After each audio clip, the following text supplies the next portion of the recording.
it's a celebration, pero ang daming no dry eyes. Saan naiyak rin kami sa mga sharing mo? Anong pakiramdam mo ngayon? Natapos na to. Inch away from airing. Sabi ko nga, naninibago po ako dahil di naman po ako sanay na ganito. Pero I'm just enjoying the whole journey at I'm grateful na yung mga tao po sa paligid ko ay nagtutulungan kami para sa ikakaganda po ng show. With the Miles kanina, ang ganda ng sharing mo rin. Kasi of course, we're all for, nakarelate ako doon, all for body positivity. Yes. Na-open up natin yon. Ngayon, ano ka na, parang, imagine mo, at 26 you beat cancer. Cancer survivor ka. Hindi biro yun, di ba? At gusto mo sabihin sa mga, hindi rin nila na-open up na yung pinagdadaanan nila about self-esteem, body positivity, etc. Malaking bagay talaga siya kahit sabihin natin na di na dapat natin pinapansin yung mga ganyang bagay, pero malaking epekto siya sa utak at buhay ng isang tao. So matagal na proseso yun na tanggapin mo at baliwalain na lang yung mga sinasabi nila kasi at the end of the day, katawan mo naman yan. So your rule sa body mo.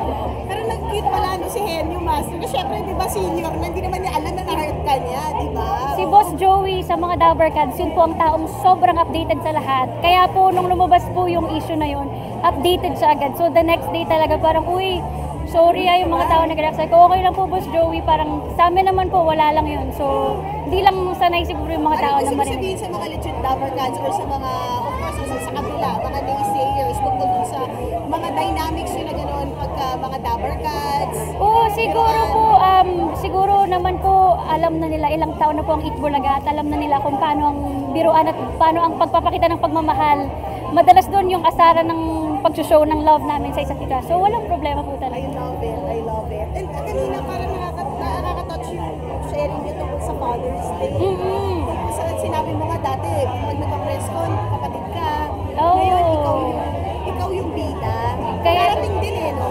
Kaya sobrang big deal po sa akin, makita kayong lahat na nandito. Kasi nga sabi ko, ibang klaseng effort yun, ibang klaseng pagod. Pumunta kayo sa isang event, mag-interview at gumawa kayo ng article para sa amin. Ngayon ko lang po na-experience na ako po yung pinupuntahan ng mga press natin, mga kaibigan natin sa press. So I'm grateful na nandito sila at naglaan ng oras para sa akin. Parang sabi ko nga, ganito pala yung mga sinasabi ng mga artista pag nagpapasalamat sa mga pumupunta sa event nila. So, totoo pala yun. Oo, totoo talaga. Ganun pala talaga yung sinasabi. So, sobrang happy. We're happy to see you.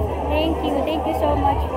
Pero Miles, tatanggap mo pa rin mo ng best friend role ngayong nagkita ka na? Oo naman, ate. Ako sinasabi ko, wala talagang problema yan. Dahil ang gusto naman natin sa career natin ay longevity at mabigay kung ano yung gusto na hinihingi sa atin. So, maliit, malaking role, walang problema sa atin. Saan ba nagagaling yan parang pagiging less confidence mo or yung parang humility ba to na feeling mo hindi ka like sa teleserye, hindi ka magiging bida, etc.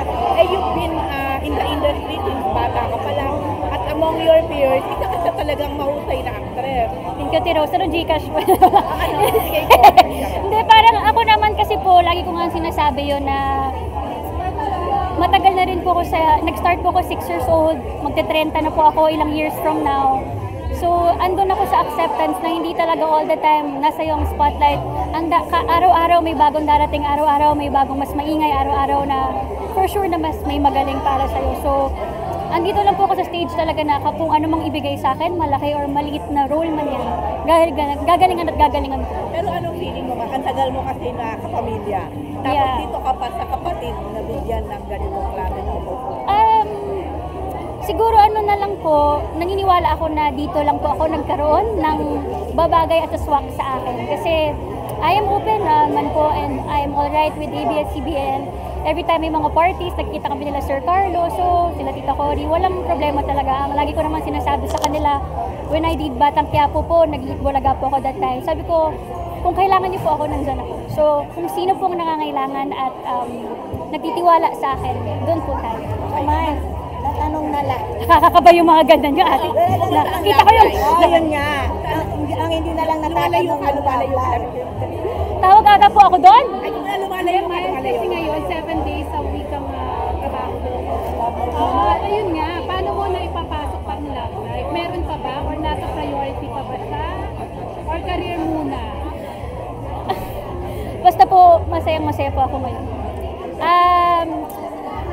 Stress ako sa inyo. Hindi, ito na lang. Ano na yung status mo? Masaya po. Nakita naman namin ang birthday mo, he was there, parang sweet-sweeta naman kayo. Yes. So ano na, nasa stage pa ba siya na nandiligaw ulit? We're happy. Yun na lang po yung gusto ko i-share talaga kasi kaming dalawa, masaya naman po kami talaga. And I feel like sa lahat ng nangyari, mas gusto na lang namin, tahimik na lang ngayon. Basta, yun po yung share ko, masaya kami. Pero nagkabalik ka. Anong status? Para lang din malinaw sa lahat, Miles, hindi nangugulat. Parang feeling ko hindi naman na kailangan malaman ng lahat. As long as kung ano po nakikita nyo na masaya kami, masaya kami. Kapag nakita namin kayo, alam na, read between the lines. Oo, masaya naman Ito po. na lang, anong meron sa inyo? Ayaw talaga niya! Ito na lang, ano ang meron sa inyong dalawa na tingin ko, kahit na syempre, we all know, nag-break na kayo and all. No, kasi hindi usual yon sa mga nagiging mag-jowa na nag-break na, tapos nagiging okay ulit, or nagiging, ano sa tingin mo meron kayo? Sorry, sobrang ingat lang po ako sumagot pagdating sa ganito kasi ayoko rin naman ma-feel nila that I'm using it dahil may show lang na pinopromote. Gusto ko lang po sabihin talaga na we're happy right now at kung ano man po yung mga nangyayari sa amin na lang din. Kumbaga, di naman kami rin madamot. Kung ano pong kaya namin i-share namin. Pero for now, yun, masaya po kami.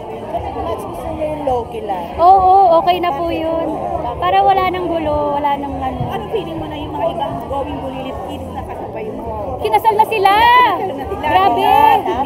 Nagulat din ako, pero natutuwa ako kasi bata pa lang sila na talaga. So, nakakatuwa. Tapos nagisingkit talaga na ang tanda na namin. Nasa ilang bulilit na rin yung kinasal. So, yun. Pero mas si Ate Maha mo. Oo, ka-video call namin. Ka-video call pa siya kanina para i-check and i-congratulate niya ako.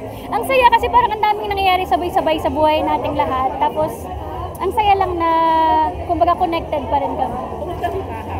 Okay siya. Sabi ko kay ate, nailabas mo ng baby, magtrabaho na tayo. Mag-imagination na tayo ulit.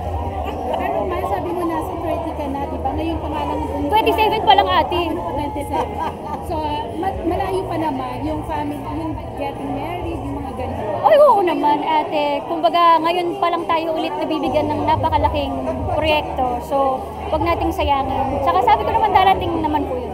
Pero gaano kayo ka-supportive sa isa't isa, knowing na, syempre, pareho kayong busy and nasa magkabilang network. I am grateful kasi blessed nga po kami pareho kami may mga trabaho and kahit anong proyekto ng isa't isa, nandun yung suporta namin. So, masaya na meron kang ganong ka-partner na sinusuportahan ka talaga. Hindi kayo napagsilosan yung dalawang leading man mo ba? Hindi na. Tama na. Tama na, okay na. Love you guys. Thank you so